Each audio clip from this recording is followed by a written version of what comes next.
Bonjour à tous et bienvenue sur boursicoté.com pour cette nouvelle analyse technique Forex, matières premières et crypto-monnaies avec une paire de devises euro-dollar, donc toujours sur l'influence du dollar index qui a repris son mouvement haussier aujourd'hui et bien qui revient tester ici la zone des 1.05. Donc on est clairement en train d'attaquer cette zone avec ici une belle dynamique baissière qui est venue la tester une première fois. On savait que cette zone était une zone majeure, un rebond technique très peu conséquent, un retour quasi immédiat sur cette zone.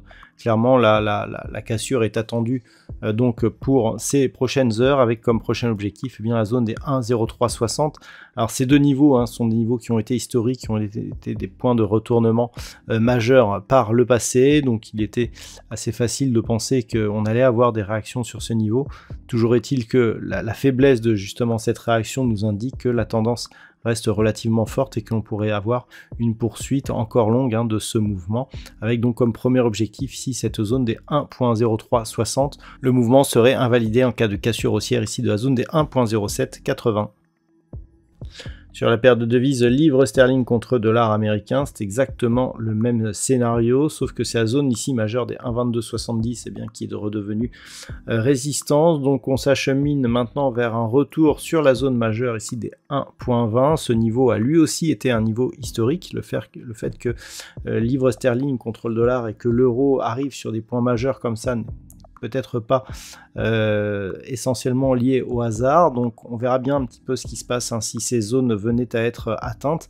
Toujours est-il que nous sommes toujours là aussi dans une dynamique baissière, donc sur cette dynamique, et que on pourrait avoir un retour donc des cours sous cette zone majeure des 1.20, avec donc une poursuite pour l'instant du mouvement baissier qui date de ce retournement proche des 1.30 pour venir ici maintenant tester la zone des 1.20. Ça veut dire qu'en quelques jours on a perdu quelques centaines de pips et que cela s'inscrit dans un mouvement de retournement à moyen terme, puisque suite à la rupture des 1.2270 on avait signalé justement cette fameuse zone qui est désormais devenue résistance. On avait signalé un retournement de la tendance moyen terme sur cette paire de devises. Et puis l'or, qui ne bougeait plus depuis quelques semaines, est en train de reprendre une grosse volatilité. Donc la semaine dernière, on observait ici cette cassure de la zone des 1880 avec un premier objectif ici à 1855. Cet objectif a été cassé et on avait un deuxième objectif dont on savait qu'il était possible justement, qui était un objectif majeur. C'est cette zone ici des 1807 $ l'once. Cette zone qui avait été résistance et depuis a été confirmée support. En cas de cassure, serait là aussi un point de retournement de la tendance moyen terme. On aurait une quasi anse avec tasse inversée.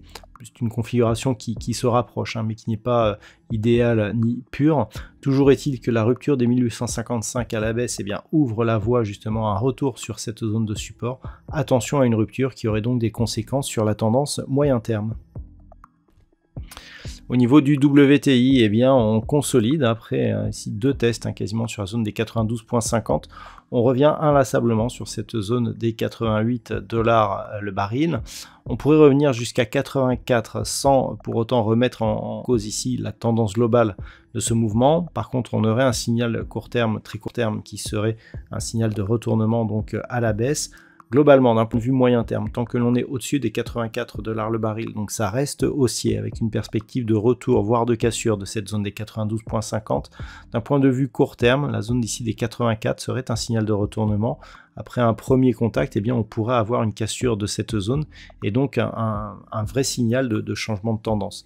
Mais pour l'instant, on consolide ici sur une zone qui a déjà fait ses preuves par rapport à cette dynamique. On voit la moyenne mobile 20 exponentielle n'est pas très éloignée, donc ça reste haussier malgré tout, malgré ces trois bougies baissières que nous avons ici en daily sur le brut léger américain. Et puis enfin au niveau du Bitcoin, il semblerait que l'on parvienne à s'affranchir de cette zone des 27 000 $ pour un Bitcoin. Tout pourrait se jouer ici sur cette zone majeure des 29 000 $ pour un Bitcoin. on commencerait ici à avoir des velléités haussières qui pourraient réapparaître, sachant qu'un vrai signal haussier n'interviendrait que sur une rupture ici de cette zone majeure des 32 200 $ pour un Bitcoin. On a évité le pire en résistant sur cette zone ici des 25 000, c'était une zone majeure qui était attendue et qui est extrêmement surveillée. Donc le retour ici au-delà des 29 000, on referait passer dans une zone d'espoir haussier, on pourrait l'appeler comme ça, mais rien ne serait fait donc sous cette zone des 32 200. Donc pour l'instant, on reste neutre ici d'un point de vue moyen terme, toujours un petit risque baissier tant que l'on est sous 29 000, et globalement qui est en train de s'atténuer au fur et à mesure ici que l'on marque cette dynamique haussière et que l'on se rapproche de cette zone horizontale.